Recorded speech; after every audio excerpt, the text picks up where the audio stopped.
Good morning, everyone. I'm Tabitha Hassell with Tabs on Tap. It's been a crazy morning, as usual.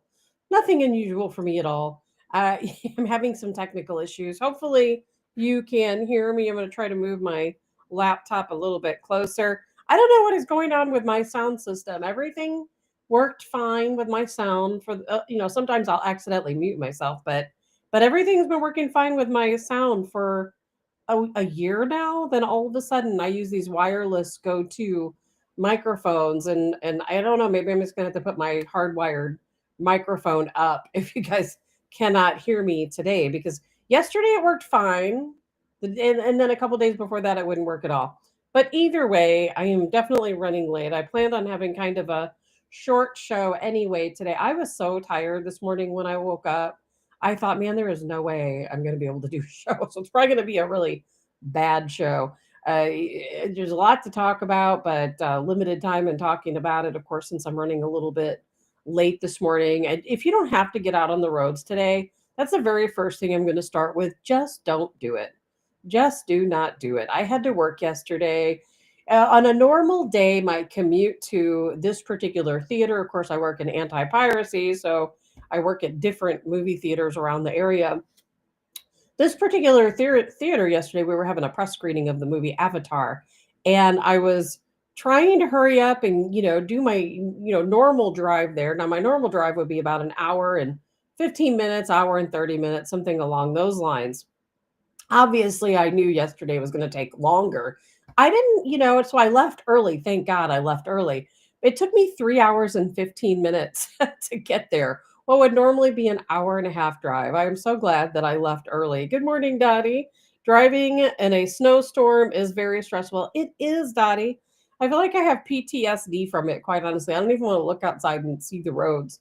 And then I worked. It was a very long movie, as you probably know, a little bit over 3 hours, and after that, and of course we had to be there even a couple hours ahead of time.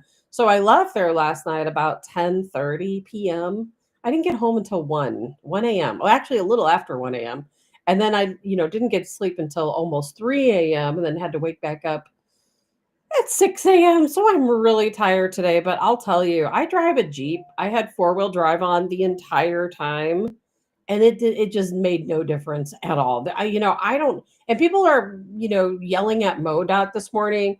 Well, remember I moved to Illinois, and so IDOT is no better. It's not their fault. It is not the road crew's fault. I don't blame it on MoDOT. I don't blame it on IDOT. I don't blame it on anyone. And the reason why is because how well can you really prepare? How many trucks do we have? But I will say one difference between now, and I understand, I don't know much about IDOT because I wasn't around in Illinois back then. I understand a little bit more about MoDOT. And to the people who are blaming MoDOT, I totally get where you're coming from. Because I will tell you that last night on the roadways, on my way to my screening and on my way home, I didn't see one single plow, one single salt truck, nothing. And if you guys, I'm sure, and maybe they were just somewhere else. They had a lot of roadway to cover, a lot of highways to cover. But I do remember a time, and I don't know if there was a difference in who ran the department and how things were going at that time. Again, I don't know much about IDOT, but I do remember a time with MoDOT where we would have snowstorms and you'd see an army of road crews out, literally an army of road crews. They would have that formation where if you have like a 4-lane highway, there would be one plow in each lane kind of going in formation, in a kind of a V-shaped formation, and they would go down the entire stretch of the highway. And then you'd see another one going down the other side of the highway, and they were simultaneously on various highways doing that at the exact same time. And I did not see that kind of coordination going on. I talked to a lot of other people who didn't see anything. I don't know what the situation is. I'm not blaming the road crews. It's not their fault. It is the person who manages MoDOT or who would manage IDOT. But I will tell you one thing for a fact. When I was out driving last night, the highways were not plowed. They were absolutely not plowed. I'm not saying a plow didn't come through there at some point during the day, but there was no concerted effort to get the roads plowed. Maybe they just gave up. Now there was a lot of snow coming down, but on my drive from where I was out in South County, and I took that. I guess that's the JB Bridge over into Illinois. Took 255 around, and then back down 55 to 70. I made had quite the trip, but at no point in my travels did I see any kind of salt truck or plow. At no point whatsoever. And it was crazy. I'll tell you, it was really crazy. Good morning, Robert. Good morning, Sherry. Good morning, Rob. It's at one point I was just lucky. I was driving about 30, 40 miles per hour tops. And you know how when it's really snowy out and you just kind of try to follow in the tread marks of the cars ahead of you, all the other lanes, have 2, 3, 4 inches of packed down snow, but there's two little tread marks where you can get through. That's where I stayed. I just stayed in those tread marks. There was a truck at one point, it was like complete whiteout conditions. The truck in front of me had their hazard lights on. I'm like, semis usually fly through the snow. So if this truck has their, flashers on, I'm like, I'm just going to go slow, stay behind them. And, people, it's kind of a misnomer. People say, well, I have a Jeep, I have a truck, I've got four-wheel drive. You know what? When it's ice or certain weather conditions, none of that matters. None of it matters. And I learned how to drive growing up in the Chicago suburbs. I know what it's like to drive on in snow. Not as much sleet, but in snow for sure. Because growing up, and some of you I know can relate because some of you were there with me, but it would snow, let's say just in October, November, it would snow and the snow would just accumulate more snow and then another layer of snow and then another layer of snow. And sometime in like March or April, it'd start thawing out. So we got used to driving on snow pretty much all the time. The road crews were prepared for it, but more than anything, you just got used to driving on it. The people in the St. Louis area, it drives me insane. It's like people here are not used to driving in bad weather.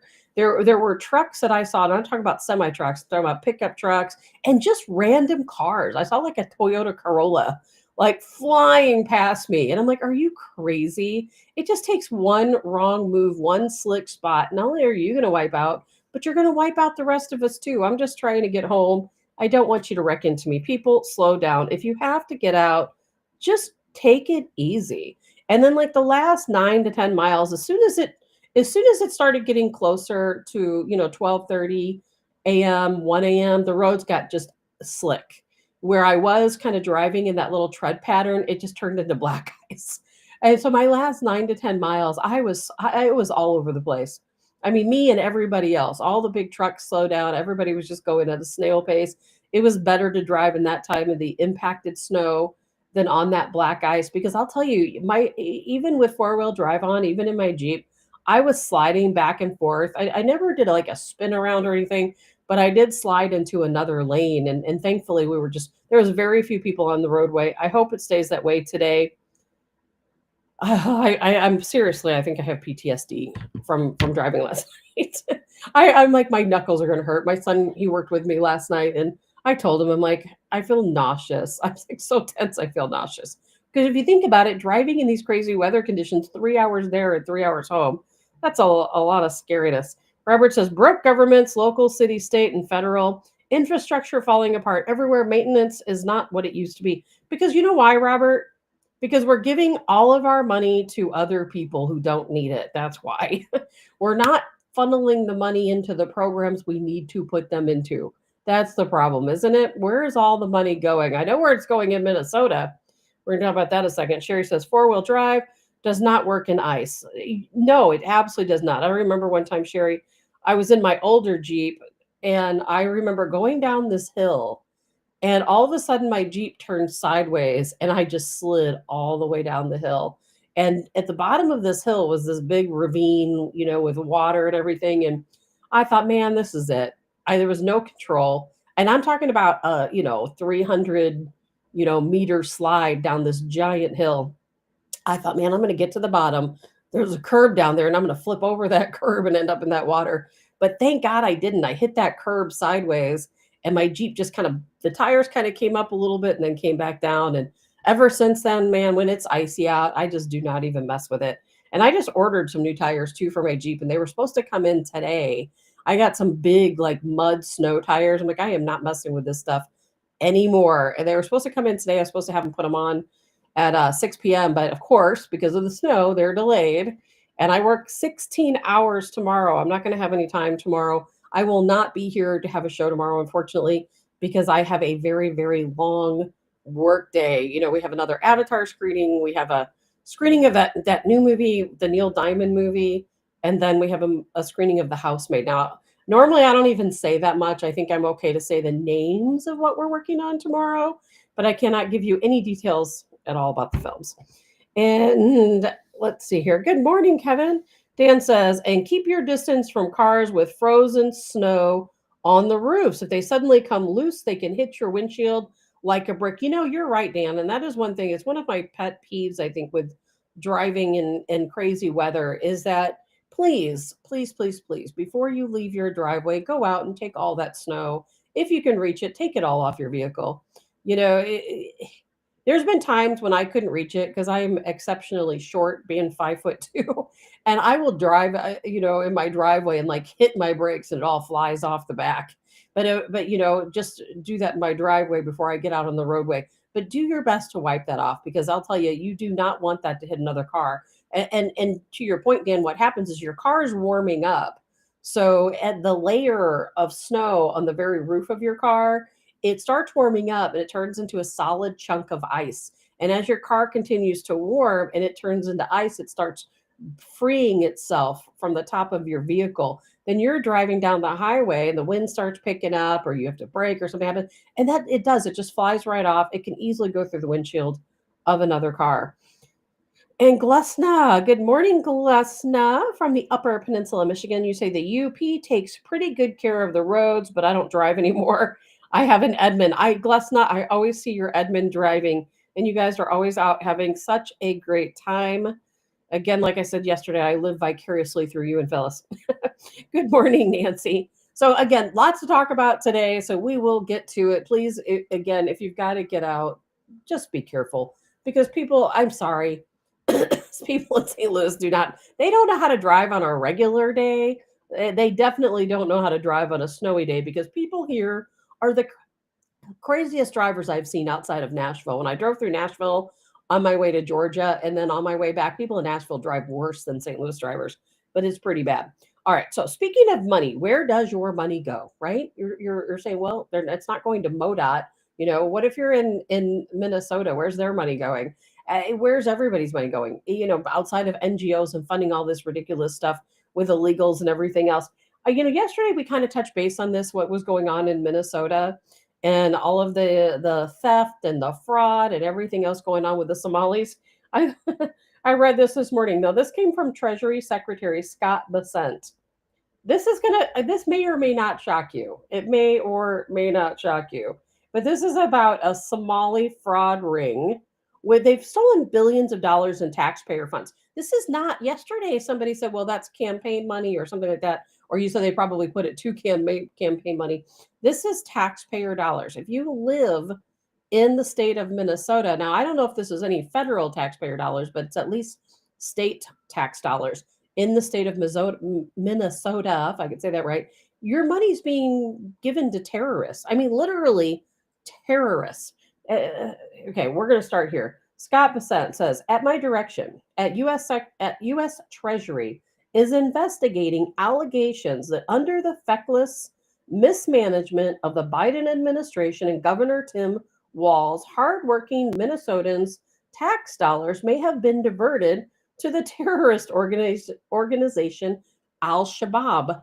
Now, Al-Shabaab is one of the most brutal terror organizations there are. Al-Shabaab is highly feared when it comes to terrorists. And, you think, well, it's a terrorist. We fear them all. Yes, but some are far more brutal than others. And Al-Shabaab is definitely one of them. He says, thanks to the leadership of @POTUS, @Real Donald Trump, we are acting fast to ensure Americans' taxes are not funding acts of global terror. We will share our findings as our investigation continues. And we had somebody else in exclusive. This is Christopher Rufo. He says, we have new reporting on America's Somali fraud rings, and they're going to be reporting on this. They are the largest funder of Al-Shabaab, is the Minnesota taxpayer. What do you think about that? Who is funding Al Shabaab? Their largest supporter is Minnesota. People in Minnesota, your tax dollars are going to pay for global terrorism. What is happening in this world? What's happening? Robert says interest payments, welfare, probably blackout programs and self dealings.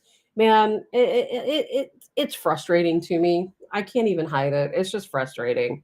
Here we fight terrorism, but we bring terrorists into our country, and somehow these terrorists end up working for the government.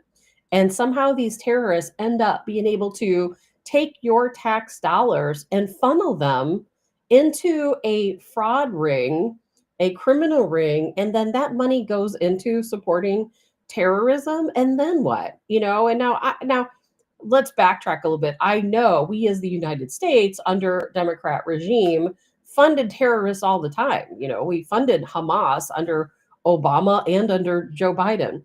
And we have funded, gosh, Al Nusra, which is the Syrian branch of Al Qaeda. We have funded the Taliban. We have a history of funding terror groups with our taxpayer money. It's not unusual at all. It doesn't surprise me at all that a Democrat state like Minnesota, and with a Democrat governor, super far left, not just Democrat, super far left governor like Tim Walz, would support Al Shabaab. Who would be surprised by that, right? Well, I hope they uncover it. But you know what? Is anybody gonna pay? Probably not. If I lived in Minnesota, I'd be furious. I'd be moving. I wouldn't live in Minnesota, so it wouldn't really matter. But if I had to, I would be furious. And you should be furious too.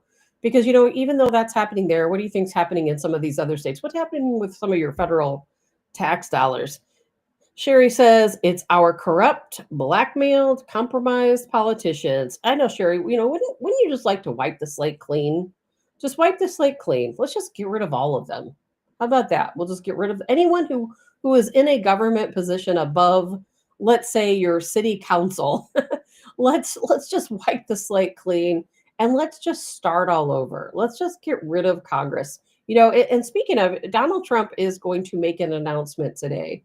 His announcement's going to be at 2 p.m. Eastern time, so 1 p.m. Central in the time zone that I am in. And now, what do you think that announcement is? It's not going to be about, I don't think it's going to be about Al Shabaab in Minnesota.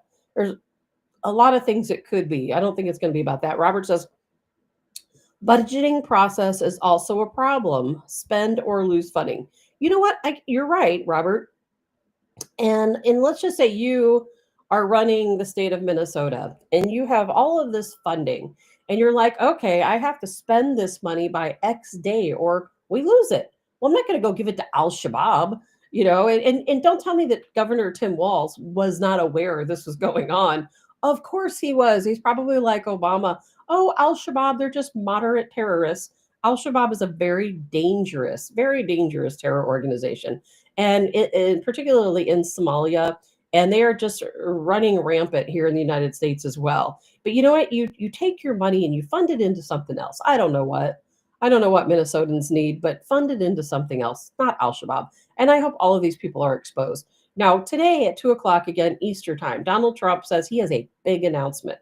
A big announcement. It's coming right after his committee meeting. Now, we can kind of guess at what that might be. There's a lot of different options. We have a situation going on with Pete Hegseth. I don't think it's that. Democrats are trying to impeach Pete Hegseth as, what is his official title? The director of war or something like that. Well, of the War Department. That's not going to happen. As a matter of fact, everything they're telling you that Pete Hegseth did is just wrong. So I don't think that's Donald Trump's announcement because, if you're following along with this situation, as you know, we've been striking these drug boats off the coast of Venezuela, and Pete Hegseth has given the orders from the top.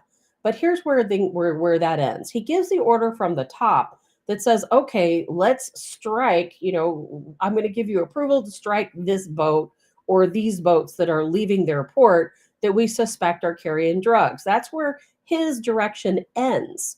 From there, it goes on to an admiral, and that admiral is the one who does the play-by-play direction. So Pete Hegseth gives the orders from the top that, okay, you're reporting to me, Admiral so-and-so, that you see these drug boats, you know that these boats are carrying drugs. We need to take these boats out. Okay, I give you permission, take these boats out. Okay, so the admiral gives the order to his troops, and he says, okay, we're going to conduct a strike on these two boats. They're carrying drugs. And so they order that the admiral orders the strike. His troops carry that strike out. Well, let's say in this instance, this happened back in September, one of the boats was not fully destroyed. It was not fully destroyed. And then there's a boat that has the survivors. The boat's not fully destroyed. It has the survivors intact. Now, the admiral's not going to call Pete Hegseth back and say, "Hey, director of Army or director of War Department, should we restrike? Are we going to strike this boat again?" He doesn't do that. He makes his own call. And in this particular instance in September, he made the call. The admiral made the call to say, "Hey, we didn't fully, dispose of this particular boat, and so we need to strike it again, because if we don't strike it again, then guess what's going to happen? The drug the cartels are just going to come, they're going to take the drugs off, and they're just going to reship them, send them back out, etc." And so the admiral gave the orders to strike that boat again. So yes, there were survivors on that boat. They did order a second strike on that boat, which did officially eliminate the boat, including what survivors were left. But it's not the situation that you're hearing Democrats play out, that, oh, a rescue boat came and there were survivors on that boat and they were trying to get to safety, and Pete Hegseth ordered a hit on that boat and we killed survivors. Oh, that's a war crime. It did not work out that way. The admiral called the strikes. He gave the play-by-play as it was unfolding. He did it because he knew that the cartels would retrieve the drugs that they did not destroy, so therefore he ordered a second airstrike. So that's a big nothing.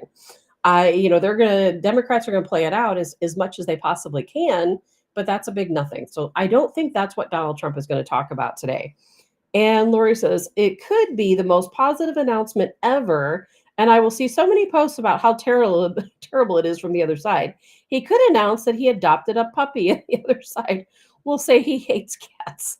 Lori, you couldn't be more right. You could not be more right. If I had to take my best guess, I think it's going to be about Venezuela.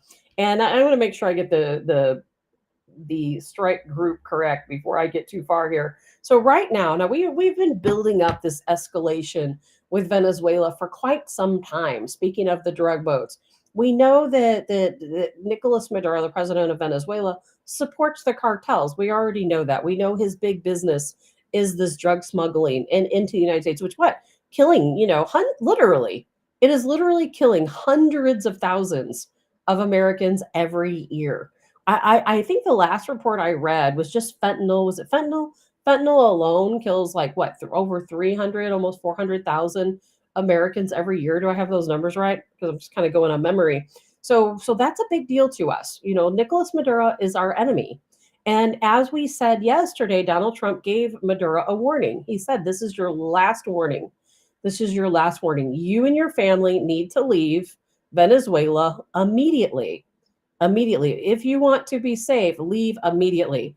Well, of course, Maduro refused to leave. At least that's what we're told. He refused to leave.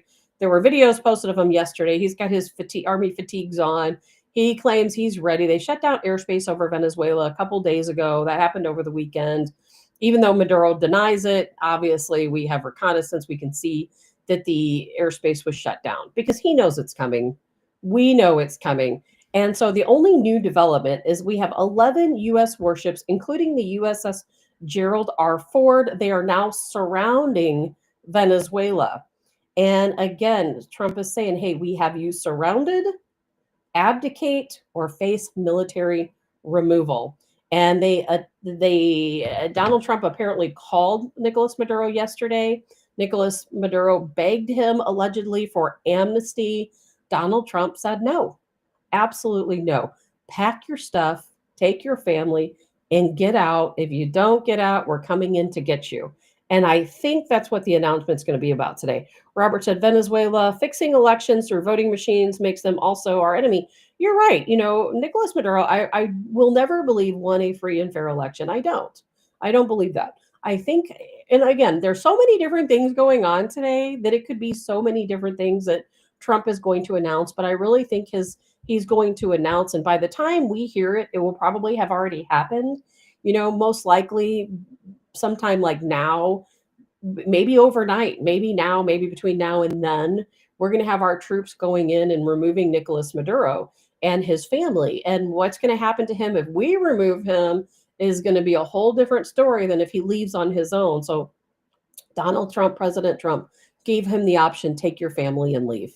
And he has not done so. I think the announcement is going to be, hey, we're going to have boots on the ground in Venezuela. It's going to be a very swift maneuver. We're going to go in, we're going to, take Nicolas Maduro and we're going to remove him. Now, that doesn't mean that our troops' lives won't be in danger because the cartels are going to protect Nicolas Maduro, of course, because that's their lifeline. We're going to have Venezuelan troops who, of course, are going to protect Nicolas Maduro. We are certainly going to have some obstacles in that scenario. And good morning, Karen. And so it's not necessarily a seamless process. We just have to hope and pray that none of our troops are lost in these maneuvers. We've got the best army in the world. We've got the best folks out there. So I have no doubt we're going to have a seamless operation. We've had special operations forces there for a little while now, so we're already there. We're already on the ground. We already know what's going on. It's just about carrying out the tactical part of the operation. And what will that entail? That's just it. What will that entail? I don't expect us to take out, President Maduro, but I do expect us to remove him from office. We gave him plenty of warnings. Now, it's also possible that as he sees the military ramp up, now that we have Venezuela completely surrounded by warships, he very well may do exactly what Trump stated and abdicate and prepare for a swift removal. Let's hope that's what happens. Let's hope that he's not dumb enough to think that he can go up against the United States military. So I think I'm going to say I'm 99.5% sure that's going to be the announcement that's going to happen today. We are ready. We're just waiting for that go ahead. And by the time they give the announcement, usually it's already happened. So we'll see where that goes. But some of the other things going on, we have the situation going on over in Ukraine. I don't think that that's what the big announcement about. I told you guys, if any of you listened to Saturday's show, that as we were talking on Saturday morning show, Vladimir Zelensky's house had been raided, just a few hours before in this corruption scandal that's taking place in Ukraine, where there's, what was it, $100 million that are missing, and they're trying to account for where that money went to. Now, one of Zelensky's right hand people was arrested as part of this corruption scheme. But the government is continuing to go in after Zelensky. They don't want him there. He has ran out of time. The Biden regime, NATO regime, they're all trying to keep Zelensky in that position, of course, because they want to control the show. But the people of Ukraine have had enough with him. The other folks in the government have had enough of him. He has not held an election since the war over there began, since that special operation began. Good morning, Sandy. And they want him out. They want him out. And there's a lot of talk that he is going to be charged and possibly imprisoned. So we'll see how that goes. I don't think that's what Donald Trump is going to talk about, though. I don't think he cares enough about that situation for that to be considered a big announcement. I really don't. But I did read, though, that Joe Biden has pledged that he is going to make sure, even though the Donald Trump administration President Trump doesn't support it, he is going to make sure that Zelensky is supported and that Ukraine is funded. Now, that man can't even speak a full sentence. How is he going to make sure of anything? That's what I'd like to know. But of course, NATO, Europe, they will continue to fund Ukraine until the last dying moment of Zelensky, of the puppet regime.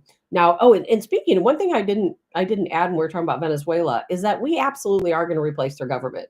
That is part of the plan. We're going to go in, remove Nicolas Maduro, and then we are going to put in our own government. I mean, that's what we do, isn't it, in different countries? In this case, I'm not against it. There's a lot of work that needs to be done over there in Venezuela. And we've done this before. We just did it. Where did we just do this at? Under the Trump administration. I've got to go back and think straight. I can't remember.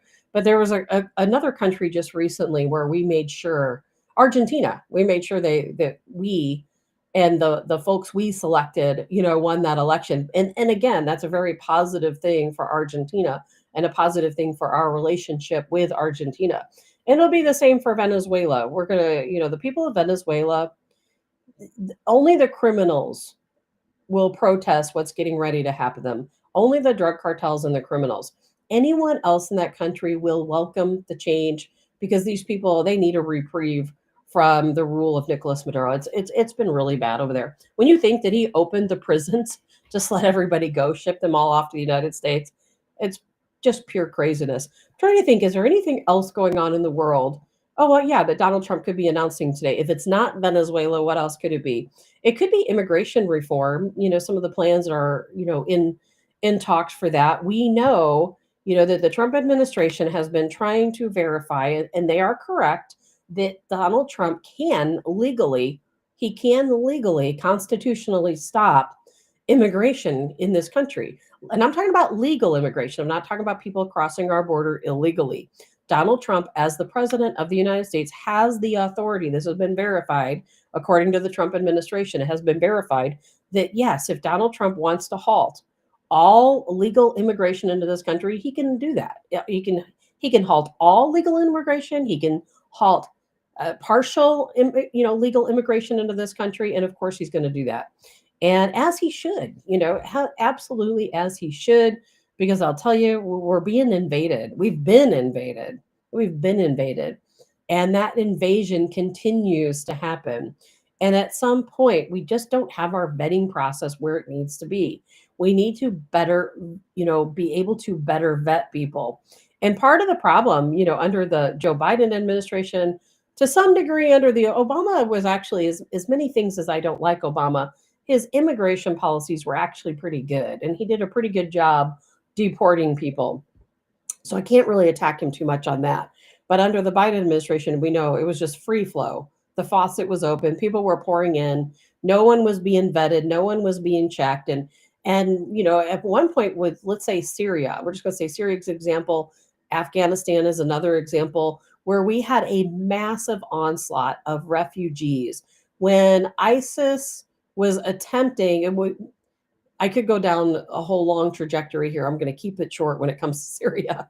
But, of course, we thought we were in Syria trying to fight terrorism when in fact we weren't. We were supporting terrorism. But whenever that uprising was going on in Syria and all the fighting between the Syrian government under Assad, which they were in the right, by the way, and the terror faction, who, of course, Al Qaeda now runs the country of Syria, a lot of people fled. Millions of people fled Syria. And a lot of those people made their way into UK. A lot of them made their way here. That was kind of the beginning, I think, of that onslaught of people who were unvetted coming into the United States, coming into Europe, was actually the Syrians. Now, some of the other countries came later. The Somalis have been coming over for a long time. We have the people coming over from, of course, Afghanistan, the Afghanis. We've got a lot of folks pouring into our country that have been unvetted. But part of the issue, like I used to say back then when it came to the Syrians, and the same when it came to the Afghanis, was when people come over to our country, we really just don't have, especially from a war-torn country, we have no way to vet these people. When it was happening in Syria, it was the same situation. These people had to flee their home for good reason, many of them, because obviously they would be killed by terrorists if they didn't flee. Some of them took advantage of that. We saw in Syria was the first time I recall seeing countless boats coming over to Europe, countless people fleeing across our border that were single men. No women, no children, just single men coming over from Syria. And we already know that a lot of those people were here for the wrong reason. They were invaders. They came to our country to invade us, to take over from within. We already know that. Those are people now compromise a good portion of our sleeper cells here in the United States. But as these people were coming in, we're like, okay, how do we best vet these people coming over from Syria? It's a war-torn area. They don't have the same documentation there that we do here. They don't do a very good job keeping birth records or, driver's licenses, that kind of thing. Here in America, we are very well documented. Very well documented. You have your birth certificate, you have your maybe a passport or your state ID or your driver's license, now a real ID. We have all different types of documentation here. They don't have that there. And a lot of these people who fled don't have any documentation with them. So they come over here and they're like, okay, and I'm not saying this to be Islamophobic. I'm not saying this to be racist or to, what's the other term I'm looking for? Stereotypical. I'm not saying it for that reason. I'm saying it because it's the truth that there are a lot of people that came into this country named Muhammad. There was an investigation done on this. So I know it's true. I reported on it back then. Muhammad is a very common name in a lot of different countries. And so therefore you have, let's say, 500 Muhammads that just came over last month. How are you going to vet these people? Which Muhammad? The one from which region, from what city, from where? East Aleppo, West Aleppo, Idlib, where are they coming from? And how do you go through any kind of system and go back and check? Because they don't, in these small villages, they don't have birth records. They have what they call a book. So each family has a book. And when a baby is born, they write that information in a book, but it's not given to the government. The government doesn't track these births in these small villages. There's just no way to track, right? Oh gosh, Sandy, you're right. I knew there was something I was missing. Social security numbers. They don't have these things in some other countries. And I think that's why Donald Trump said that we are no longer going to allow legal immigration from these third world countries because we have no way to vet who these people are. We just have no way to vet. They don't have the same accountable systems that we do here in the United States. So therefore, how are we going to know who these people are? How are we going to properly vet people when there's just no way to prove who they are? There's just no way. So I understand why he wants to do that. I think it's a measure. I think it's a good program for our national security. And then, you know what? Stop people from coming in, take a break. And then, you know what? Let's figure out a way we can properly vet people. Once we can properly vet people, then okay, let's open the gates back up. Let's people come here again. These are people who are legally attempting to come into the United States. So I don't think, though, that that's going to be his topic today. I think number one, it was going to be Venezuela. If it's not Venezuela, then I think it's probably going to be him halting legal immigration coming into the United States. Another big topic going on is H-1B visas. And man, this is a tricky subject, very tricky subject. In my days of recruiting, there was prior to me getting overly involved in the security field that I work in now. I used to be a recruiter, and I recruited one time. I own my own recruiting. I was self-employed as a recruiter for myself, and so I recruited for a lot of different companies in a lot of different ways. And one of those projects I worked on was IT. For about a year, I worked on these IT recruiting jobs. And I will tell you that there's clients would need, let's say, a Java programmer. At the time, Java programmers were very difficult to find. And there was no way in a million years you'd find an American Java programmer back then. Now, this was many, many, many years ago. There's a lot of new technology now that's out, that we certainly didn't have back then. But I can recall thinking, okay, I remember one time looking for this certain type of Java programmer. And I remember going through this whole list of candidates. All of them were H-1B visa candidates. And out of that whole pool, there was only one American. That's it. I had about 500 files of different candidates, all H-1B visas, one American. and as you can imagine, this one American, that happened to make their way into our files was very sought after. He was looking for a couple $100 an hour, which was never going to happen. And so, there was a long list of companies trying to recruit him and some of these other American, programmers and developers. And so at that time, I knew that if we didn't have H-1B visa holders in this country, particularly in the technology sector, we would be in a lot of trouble. And I don't think that has changed today. Now, we have to ask ourselves, now, why is that? Why is it that Americans don't have this experience in these different types of technology? When I worked in IT, I would say, 80% of the candidates I had were all H-1B visa holders, in various from web developers and on. Now, we had a lot of Americans that worked in IT support, some in that Sarbanes-Oxley back when that was a big deal. and things like that. But when it got to be the really technical, difficult stuff, almost always H-1B visa holders. So is it because Americans are dumb? I used to think so. I did. I really did. I used to think, okay, well, that's because the dumbing down of America. They've made us all stupid, so we don't have the knowledge necessary, to carry out these big IT jobs. And since then, my thinking on that has kind of evolved, and especially now when I have a little bit more experience in seeing how people react and interact with each other and different things like that with schooling and education, etc. And now I've come to the realization it's not so much that Americans are dumb. Yes, we have been dumbed down to some degree, but dumbed down in a different way. A lot of it is really just the drive a person has. I've seen it more times than I can tell you. So many Americans just don't have the drive that it takes to be successful at something. I hate to say it, maybe spoiled, maybe coddled.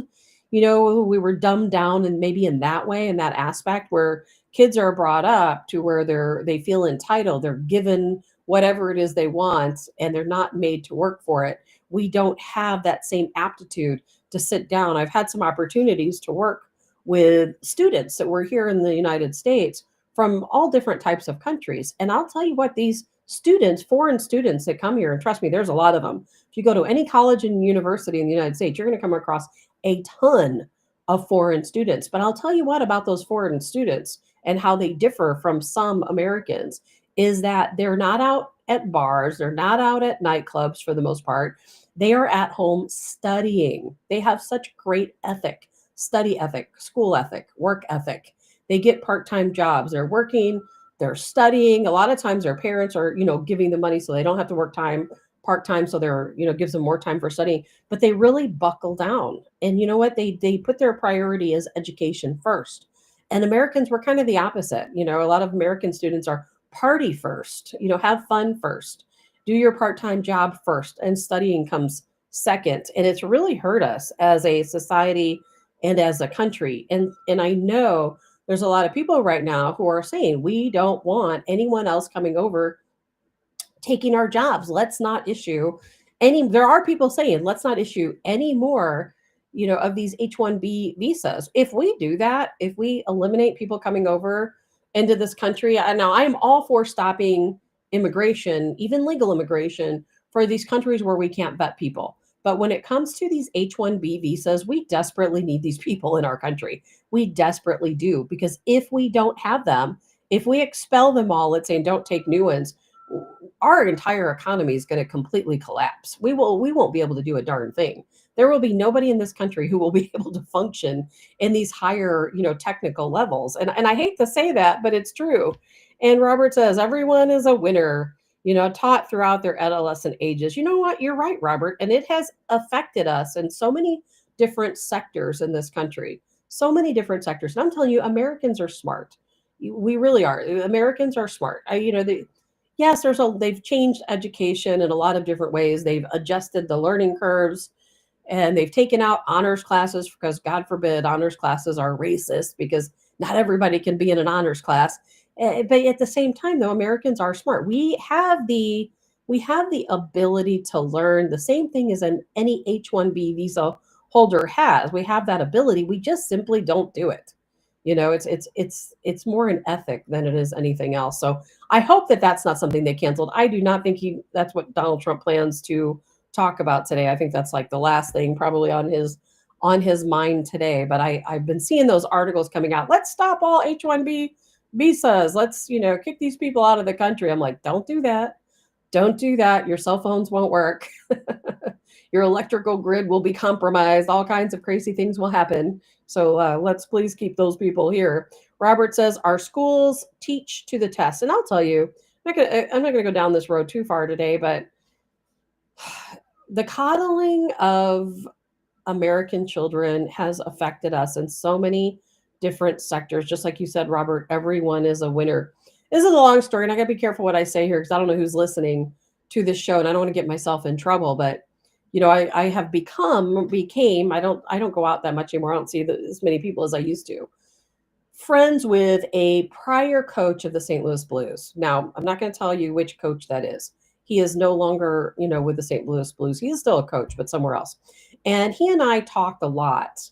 We talked every, as a matter of fact, we talked just about every single day. He was just a friend, nothing more than a friend. But we talked almost every day because he was really struggling with his players. I mean, he was really struggling.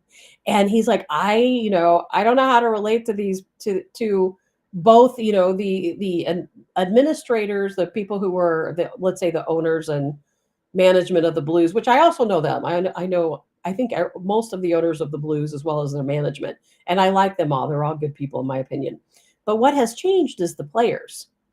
So here we have a coach, and actually two coaches. One coach, there's two coaches. One of them I did not know, but he couldn't relate to the players at all. Back in the day, now this is not, I'm probably getting confused, you guys. The coach I knew was a younger coach. The coach that had been the prior coach was somebody that back in the day, a lot of the guys I know, guys my age and my age group, they played for this other coach. And, at that time, they really liked him. They really admired him. He was a good, hard coach for these guys. Well, then as these younger guys started coming up in the field of hockey, here, particularly, making their way to the St. Louis area, but I'm sure this can be said of any area. Were those same kids who grew up getting the participation trophies. Everybody's a winner, everybody's coddled, and it really has affected the game of hockey. As crazy as that sounds, and trust me, I know nothing about hockey. I've never watched a hockey game in my entire life.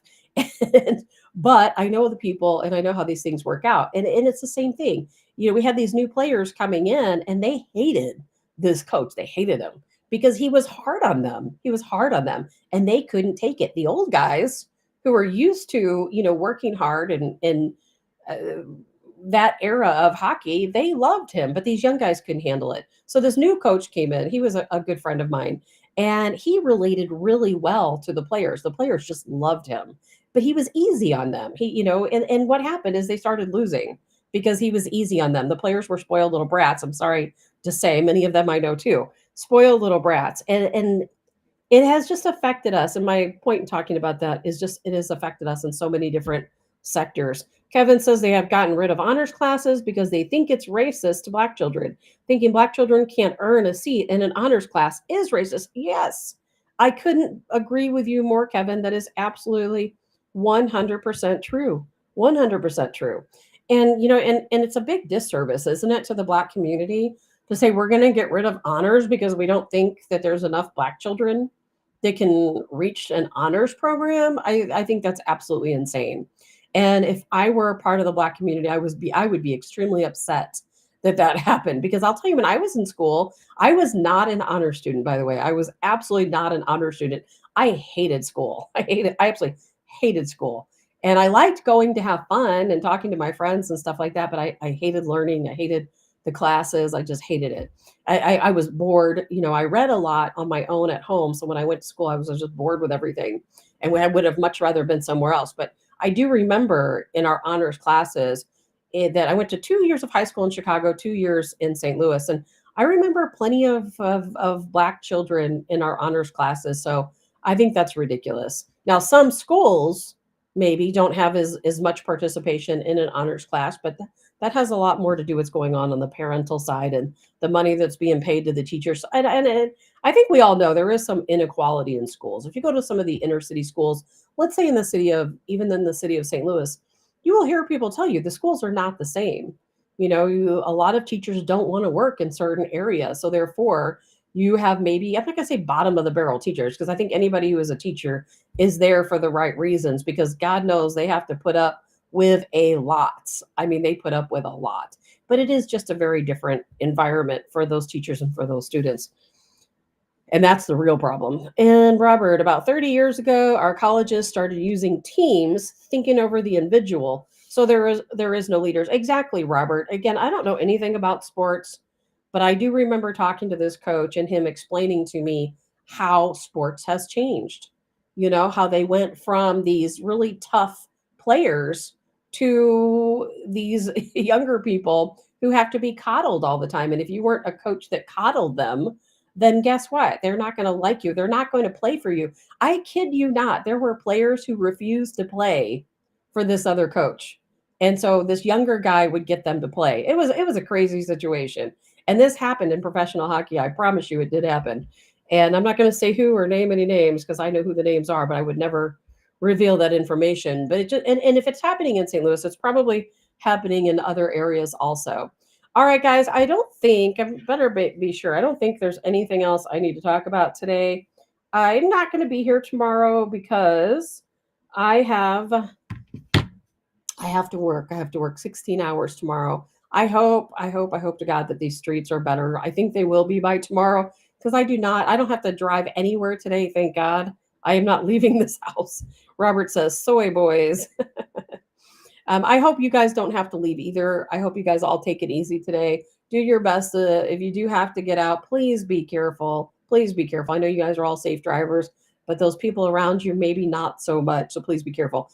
I will not be here again tomorrow. I have work all day from morning until late at night. Thursday's questionable. I'm supposed to work Thursday morning, but I may have somebody take my place because I really just need a break. Friday, I for sure will be here. Thursday's kind of up in the air, so I'll be posting about that. I always hate to not have shows, but on a day, quite honestly, this morning when I woke up, I'm like, I can't do a show today.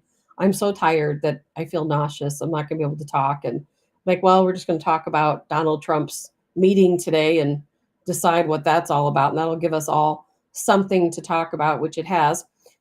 Phyllis, good morning, Phyllis. You got 3 to 4 inches of snow. I know, Phyllis, I don't know how much we have. I know when I left my house yesterday, a lot of the snow, not necessarily melting, but there wasn't as much left. Then when I came home last night, when I walked through, it was probably like mid shin. So we got a lot here. But I live on the Highway 70 corridor. If you watched the weather reports yesterday, it was just bombarded with snow, and I'm talking about the Highway 70 corridor, going into Illinois between, let's say, Edwardsville and Effingham. It just was absolutely bombarded. We got so much snow. I mean, I'm looking outside right now and it's just a big blanket of white. There's just snow everywhere. And it's beautiful, but I hate it. I hate snow. I hate winter, and I can't wait till it's spring and summer. I'll just have to hibernate like a bear and try to get through it. All right, guys, that's it for me today. I will look forward to talking to you all hopefully on Thursday. I hate missing shows, as you know, but work has to come first. If I don't work, I don't have a house, I don't have a car, I don't have anything else. So I have to be able to work, especially when I'm self employed. Kevin says 70 was a mess. Kevin, it was a mess. 70 was a mess from Missouri all the way into Illinois because that snow, the heaviest of the snow, just followed that line down Highway 70, which isn't surprising. In other seasons, storms follow along that Highway 70 corridor. And I mean, not to give too much away about where I live, but I mean, I just live not even a mile from Highway 70. So I'm just right there on that corridor. And Troy says it's 62 here in Florida. Troy, I don't even want to hear about it. Troy and his beautiful automobiles. Troy, we'll catch up on another time about this, Troy, but Troy goes to car shows and happened to run into my uncle, which I thought was pretty funny one time. Well, guys, again, that's it. I'm going to leave you guys alone, let you have your way to it. Today, again, Donald Trump having a big speech at 2 p.m. Eastern time, 1 p.m. Central. Can't wait to find out what that's all about. I will be posting about it after we know. I think it's about Venezuela. We'll find out. I hope you guys have a good day. Be very, very careful today, please. And I will see you all either on Thursday or Friday.